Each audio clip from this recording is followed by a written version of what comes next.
Perhaps you haven't been telling the truth, Pinocchio. Perhaps. Oh, but I have. Every single word. Pinocchio, that lying little wooden puppet who taught us the importance of honesty by making us imagine that our moral failings would be made manifest as physical deformities. It's been enough to scare some gullible children straight, at least until their hormones kick in, at which point many lessons of early childhood become obscured by strange new feelings. Once grown up, life begins. Fairy tales and parables work only on a select few. The rest of us rely on either the fear of getting caught or the principle of having honor. John McCain has long counted on voters believing in his sense of honor. He has even branded it straight talk. He is therefore bristling at the suggestion that he has been less than perfectly honest in his quest for the presidency. Appearing before the editorial board of the Des Moines Register in Iowa, John McCain was asked how he can rebuild trust with voters as long as his campaign is not presenting the 100% absolute truth in its allegations and campaign materials. One issue raised specifically was McCain's ad smearing Barack Obama as an advocate of sex ed for kindergartners. I've always had 100% absolute truth, and that's been my life of putting my country first. And I'll match that record against anyone's, and I'm proud of it. And an assertion that I've ever done otherwise, I take strong exception to. If facial expressions produced heat, John McCain would have just melted that editorial board. He's claiming here that he only exclusively tells the truth. That is a very stark claim. It's almost like a challenge to name some of his lies, isn't it? Joining us now to hit this big, slow curveball is David Korn, Washington bureau chief for Mother Jones. David, thank you very much for joining us. It's almost not fair, Rachel. Part of the issue with this interview is how visibly furious McCain gets, not just at that instance, but at a lot of different instances. And that's a worry for a candidate about whom people cry temper. But what about this blanket assertion? I've never told a lie, not even close, never. Did McCain have to do that? Well, apparently he thought so. I mean, he has come under a lot of heat in the past few weeks for running a series of campaign ads that across the board throughout mainstream media organizations at PolitiFact.com and FactCheck.org, they all said these ads were wrong and misrepresentative and factually incorrect, false, maybe even lies.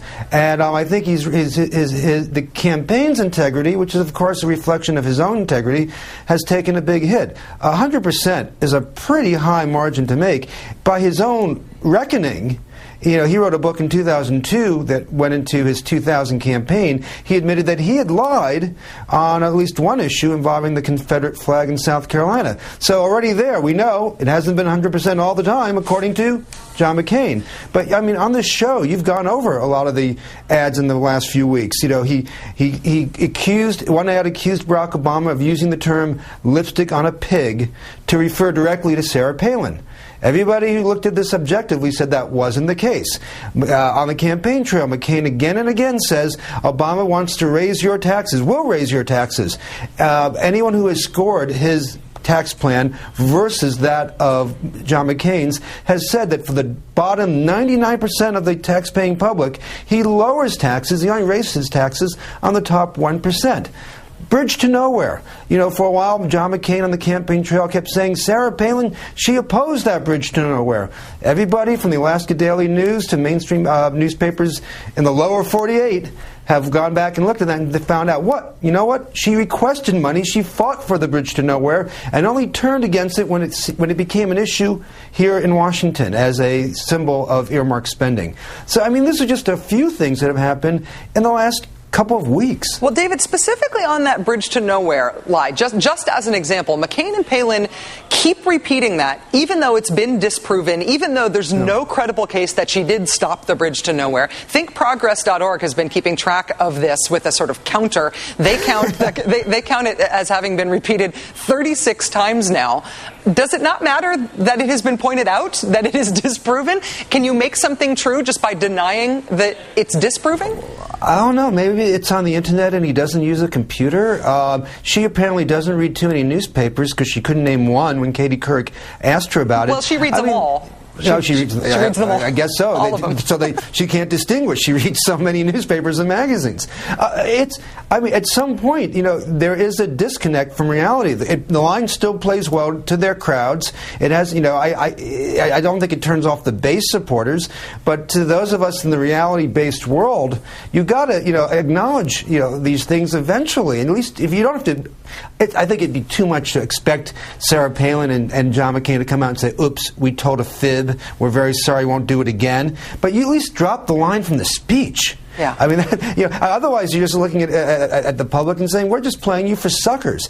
And of course, there have been some big lies, which one can argue whether they're lies or not. He told the public, he made a promise. The one criterion he would use for picking someone as a vice presidential candidate would be that person would be ready immediately to take over the presidency. I don't think you can apply that to Sarah Palin.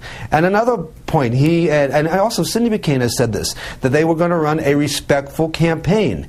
McCain and his aides have repeatedly accused Barack Obama of preferring to lose a war in order to win an election, and in essence calling Barack Obama a traitor to this country. You can argue about what's the right position to have regarding Iraq, but that's not really a respectful type of debate point to say, hey, you're a traitor. Yeah.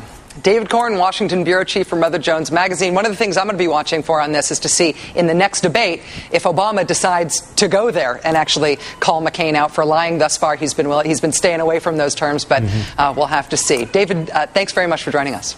My pleasure, Rachel.